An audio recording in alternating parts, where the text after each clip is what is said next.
At nagsalita na nga ang kampo ni Ken Suso ng SB19 tungkol sa issue ng copyright or pangungopya doon sa music video or sounds na ginamit ni Lay, yung lit. So sabi dito, on the similarities between the track story and concept. Apart from the lyrics, the music video for Bulan was made to be a metaphor for real-world issues, while staying true to common knowledge of what transpired among the characters in most versions of the ancient lores. Bulan was heavily and responsibly researched that the details in the MV had its cultural basis executed with some variations so as not to offend any culture's indigenous populations. To put things in perspective, below is a breakdown of the similarities pointed out of the rationale behind each shot. Number 1 is dancers circling around Bulan. This is based on the traditional Filipino game, Bulan-Bulan, where players attempt to enter the circle moon without getting tagged with the other players. Staying in the middle of the circle meant that he had won and couldn't be defeated by the rest. Number 2 is the prominent use of red, black, and white. These colors have been used to identify and represent my personal brand. Additionally, such colors are used in weaving the tinalak cloth of South Cotabato and were utilized as a nod to my Mindanaoan roots. Number 3 is Halia is portrayed in a mask and wearing of a red dress and veil. In the lores, one of the consistent representations of Halia was her wearing of golden mask and red veil to conceal her beauty. We were inspired by the empowerment that the color red exudes, such was deemed fit for Halia. Bulan dipping his hands into the cauldron and rising from the water. That's number 4. In some versions of the lore, Bulan lost his memory after being submerged in water, following a battle with Bakunawa for the moon. The scene where he dips his hands followed by flashbacks indicates the resurgence of his consciousness, which then peaked when he arose from the water, which we translated to as a rebirth, a visual representation that is necessary to connect to the story presented at the introduction of the MV.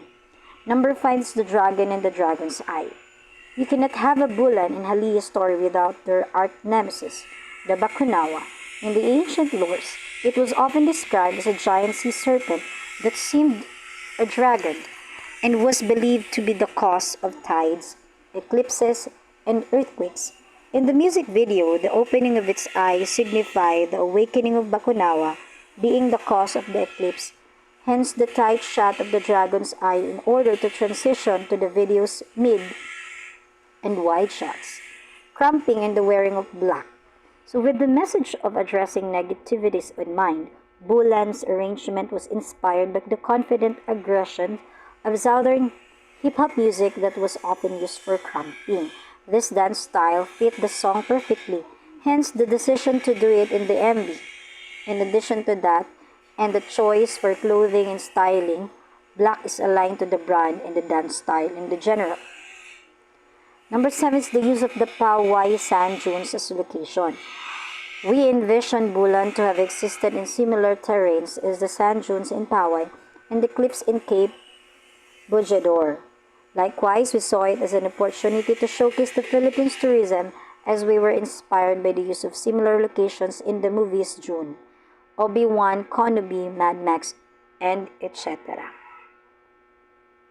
Another statement here, sabi ni Philip and the team. Hello everyone, this is Philip and team. We were made aware of certain tweets and posts circulating the social media alluding to the similarities between Bulan and Lei Zhang's lit. We'd like to clarify the copying allegations and shed some light on the fans' concern, as we believe that these are serious issues that need to be addressed. So, on the similarities between the track's music and lyrics, my creative process for songwriting has always been to write the words and produce the music both at the same time. However, as the creation of art is often born out of inspiration, it is inevitable for any of my or any artist of that matter, songs to have similarities in the style with other artists, as I often harnessed my musical references when creating. I've shared these references in multiple interviews to be the likes of Post Malone, Lay Zhang, One, OK Rock, and Jaden Smith. But while there may seem to be some similarities between the sound of Lit and Bulan, a closer examination of the chord progressions, instrumentation, samples used, and even syllabication will prove the claim otherwise. Moreover, the melody of the ethnic chants in Bulan were based on indigenous Filipino ritual music, made modern with the addition of the rock and hip-hop elements. As many countries share similarities in culture due to early trading relations that date back to the pre-colonial period, it is highly likely that there really be some points in history and culture where they intersect. However, we are also giving credit to the groundbreaking concept of lace-lit envy and acknowledging it as one of the many references that we used for the work we do. As fans of Lay, we are saddened by the situation and wish to clarify that we did not intend to copy his work. We sincerely apologize for this unfortunate predicament and appreciate all the feedback we have received as a result of this. Moving forward, we will continue to create more art, break stereotypes, and promote Filipino culture and artistry. So that's it, guys. So I hope after this, we can still support Kin Suzon and stream his Bulan NGA. Thank you very much. If you like the video, please like and subscribe to my YouTube channel so that you are updated palagi sa aking mga ipopost. That's all. Thank you.